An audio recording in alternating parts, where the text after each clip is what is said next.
অত্যাচারের সাথে বহিষ্কার হয়েছে। একজন আমার সাথে আর জিন্দা নাই, জিজ্ঞাসা করেন, কেউ দলের মধ্যে নাই। আল্লাহ তো আপনাকে দোয়ায় হয়তো এই দিন এই মানুষটা হয়তো দাঁড়াইব একটা প্রতীক নিয়ে। আমার বাড়ি মুন্সিগঞ্জ, এইটা আমার পরিচয়। এই পরিচয়ের সাথে আপনাদের ইজ্জত জড়িত। কেউ আমাকে কখনই আজ পর্যন্ত সবচেয়ে সৌভাগ্যবান কি জানেন? আপনার বাড়ি, আপনার এইখানে আজকে আমি আসি, সবাই যদি বলে আপনি চৌরা, আপনারা কেউ দেখে নাই, আরে বারে আমার দেখেন দেখছে দানের শীষ তো দেখছে, দানের শীষ যার এই মা বোনরা আপনারা সবার, তাই তো?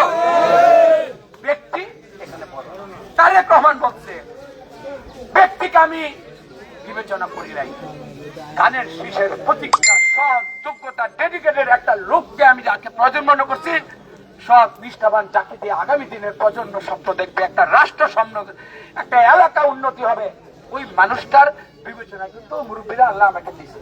এখন আপনাদের একটা কাজ, 12 তারিখ আপনাদের যেইটা অনিকিত প্রার্থী হইব, আর কখনো ওই যারা বোঝাবে দান আর কি কয়, এটা পৃথিবীর ইতিহাসের সবচেয়ে প্রতারণা, সবচেয়ে একটা মিথ্যা কথা।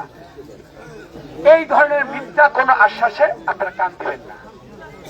এই ব্যক্তিরা, আমি কারোকে সমালোচনা করতে চাই না, শুধু এটুকু বললাম আপনারা ধানের শীষের প্রতি তাকান, ধানের শীষের ভবিষ্যতের প্রতি তাকান, আপনাদের শান্তির প্রতি তাকান। আর 40 বছর না, স্বাধীনতার পরে অনেক ব্যক্তি এখানে আসছে, আমি কিন্তু কোনো আশ্বাস দিচ্ছি না, কিন্তু আমি হৃদয় ধারণ করে গেলাম এই ব্রিজটার। আমি বলি নাই যে এটা আমি করে দিতে পারবো, কারণ তারেক রহমান বলছে কোন স্বপ্ন আমরা দেখি না, আমরা প্ল্যান করি এবং প্ল্যানটা বাস্তবায়নের জন্য যা যা করা দরকার ইনশাআল্লাহ আমি সেটা করবো। আল্লাহ যদি আমাকে সুযোগ দেয়, যেই দলের বার্তা নিয়ে আমি আসছি সেই দলকে যদি আল্লাহ তাআলা ক্ষমতা দেয়, শুধু কথায় না, আমি কাজে আপনাদের স্মরণীয় বরণীয় আমি সম্মানিত হতে চাই। আজকে আমার নামে কেউ স্লোগান দিলে এটা এই মাটিটাকে শহীদ প্রেসিডেন্ট জিয়াউর রহমানের ঘাঁটি বানাতে চাই। আপনারা আমার কাছে কিচ্ছুই চান নাই, তারেক রহমানের কিচ্ছুই চান নাই। এখানে আলু নিয়ে আপনাদের শহরে যেতে আপনাদের অনেক কষ্ট হয়, অনেক খরচ বেড়ে যায়। তারেক রহমান বলেছেন এইবার এই 15 মাসে 3000 কোটি টাকা আলু চাষিদের, এবারে বিদেশে আর এক্সপোর্ট হয় নাই। আমার মুন্সিগঞ্জের মানুষের তো ঐতিহ্য ধানের, এবং এই আলুর যে ফলনটা এবার আমরা মারা গেছে, এইটা যারা কৃষকটা পায় নাই, তারা সাথে স্বপ্ন আছে আগামী দিনে এই আলু চাষের উপর যে আমাদের ঘাটতি হলো, আমাদের যে লসটা হলো, দোয়া করবেন আল্লাহ যদি বিএনপিকে ক্ষমতা আনে, তারেক রহমানের একটা শব্দই আছে, এইবারে যেটা হয়েছে আল্লাহ যেন এটা আমাদের প্ল্যানিং এর মাধ্যমে, সরকার পরিচালনার মাধ্যমে এই আলুর ফলনটার পরে আমরা যেন সত্যিকার অর্থে যা আমার ন্যায্যতা আমি যেটা পাই বিদেশে এক্সপোর্ট করে আমার যে ফলনটা, আমার যে লাভটা হবে, আমরা যেন ওইটাকে আমরা যেন ইনশাল্লাহ লাভের ঘরে আমরা যেন উঠাতে পারি। গুন্ডা মারা অনেক কথাই বললাম, শুধু এতটুকু বলবেন আমার প্রতিশ্রুতি হবে আপনাদের পাশে থাকা, আমার অঙ্গীকার হবে আমরা একসাথে একটা শান্তিপূর্ণ একটা বসবাসের, যেখানে ন্যায্যতা থাকবে, ইনসাফ থাকবে, দখল থাকবে না। এবং আমার যে নেতা কর্মীরা মনে করি না রতনের লোকে পিছনে সেই গুড়ালে হ্যার গুণা মাপ না, আমি রতনের যদি অন্যায় করে গুণা মাপ না হয়, কোন নেতা কর্মীর গুণা আপনারা মাফ করবেন না, ঠিক আছে?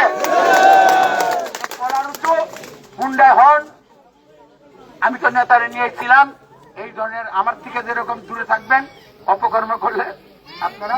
তবে আমি জানি এই এলাকার মানুষ খুব শান্তিপ্রিয়, আপনারা নিয়ম বিশ্বাস করেন, নিয়ম ভাঙবেন না, এবং মানুষের যে সত্যিকারের চাহিদাগুলা মুরব্বীরা আপনারা আমাদের দোয়া করেন। যে কথাগুলো বললাম আল্লাহ তাআলা যেন আমাদের এই কথার উপর আমাদের জীবন গড়ার তৌফিক দান করেন।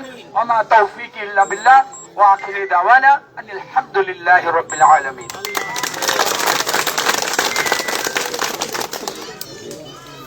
দর্শক, আমরা এই মুহূর্তে দেখতে পাচ্ছি যে সুমার ঢালিকান্দি এলাকায় উঠান বৈঠক করছেন বিএনপি ধানের শীষের মনোনীত প্রার্থী মুন্সিগঞ্জ 3 আসনের কামরুজ্জামান রতন। তিনি সুমার ঢালিকান্দি এলাকায় তিনি তার নির্বাচনী প্রচার প্রচারণা করছেন, এখানে উঠান বৈঠক করছেন। দেখতে পাচ্ছি যে এই সুমার ঢালি এলাকার বিভিন্ন নারীরা এখানে উপস্থিত রয়েছেন। তারা কামরুজ্জামান রতনের কথা শুনছিলেন। তিনি তাদের যে ব্রিজ তৈরি করে দেওয়ার কথা জানাচ্ছিলেন, তিনি সেটা আনার চেষ্টা করবেন বলে এখানে তিনি বক্তব্য রাখছিলেন। আমরা দেখতে পাচ্ছি যে নারীরা এখানে উপস্থিত রয়েছেন, তারা কথা শুনছে। এছাড়াও পুরুষরাও তার সাথে রয়েছেন। মুন্সিগঞ্জ ৩ আসনে ধানের মনোনীত প্রার্থী কামরুজ্জামান রতন তিনি উঠান বৈঠকে তার নির্বাচনী প্রচারণা চালাচ্ছেন। দর্শক, এই ছিল সুমা ঢালিকান্দি।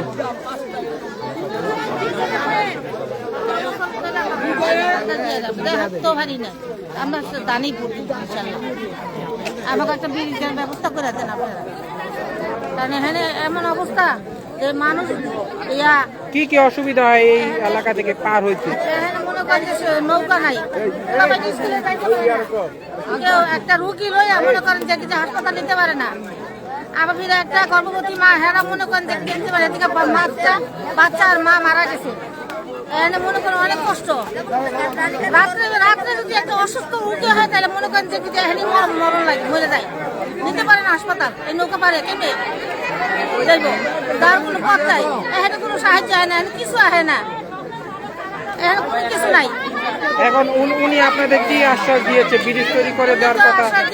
ব্রিজ তৈরি করার আশ্বাস দিল। আমরা ভোরে হারে পাশ করাইলে তা আমরা দোয়া করি, হ্যাঁ আল্লাহ পাশ করার, হ্যাঁ আমাকে আশাটা পুরা করে। এখানে ভোটের সময় হারা এরকম লয়ে যায়, হের পরে হ্যাঁ চিনি না, এখন পাত্তাও পাওয়া যায় না, চেহারাও চিনা যায় না। ঠিক আছে। এখন বাড়ির পুকুরে গেলে দর্শক, আমরা এই মুহূর্তে দেখতে পাচ্ছি যে কামরুজ্জামান রতন তিনি তাদের সাথে সৌজন্য সাক্ষাৎ করছেন।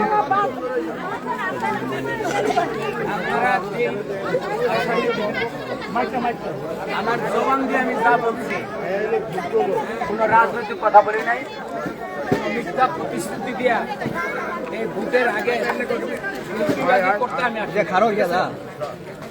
করলাম।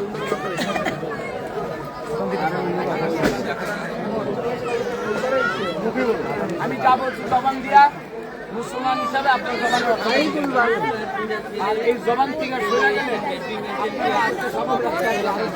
আল্লাহ এই মানুষটা যা বলছে যদি সত্য হয় তুমি তাকে গায়েবী নসরত দাও, আর এটা যদি ভোটের প্রতারণা হয় আল্লাহ এই মানুষটাকে বড় বাস করে। ঠিক আছে? না না না, মানে আমি যা হৃদয় দিয়ে বিশ্বাস করি, আমি আল্লাহকে ভয় পাই। দর্শক, এই ছিল সুমার ঢালিকান্দি এলাকা থেকে কামরুজ্জামান রতনের নির্বাচনী প্রচারণার উঠান বৈঠকের সবশেষ।